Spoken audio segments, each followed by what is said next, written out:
आज का पहला पाठ प्रेरित चरित अध्याय 8 पर संख्या 1 से 8।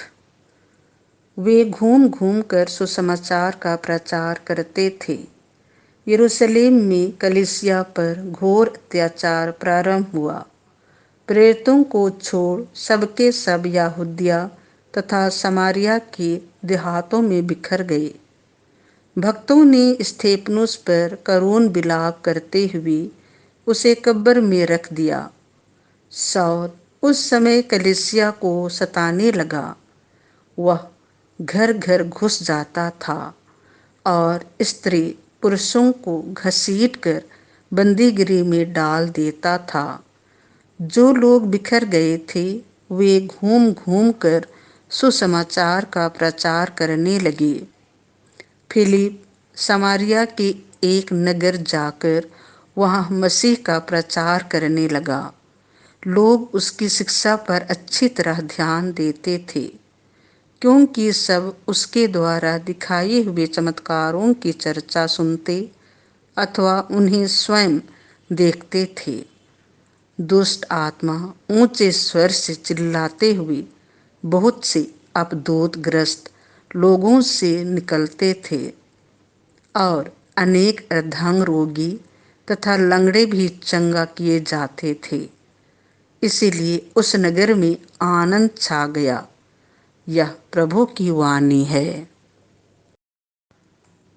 संत योहन के अनुसार पवित्र सुसमाचार अध्याय 6 पद संख्याएं 35 से 40।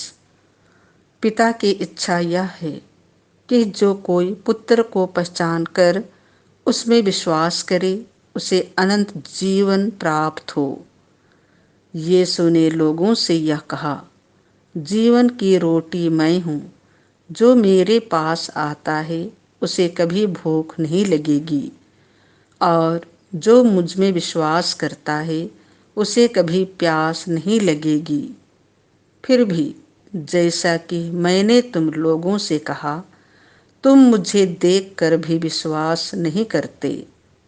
पिता जिन्हें मुझको सौंप देता है वे सब मेरे पास आएंगे और जो मेरे पास आता है मैं उसे कभी नहीं ठुकराऊंगा, क्योंकि मैं अपनी इच्छा नहीं बल्कि जिसने मुझे भेजा है उसकी इच्छा पूरी करने के लिए स्वर्ग से उतरा हूँ।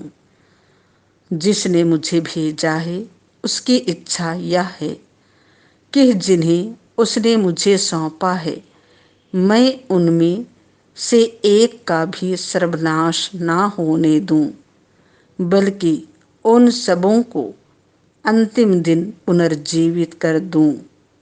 मेरे पिता की इच्छा यह है कि जो कोई पुत्र को पहचान कर उसमें विश्वास करता है उसे अनंत जीवन प्राप्त हो।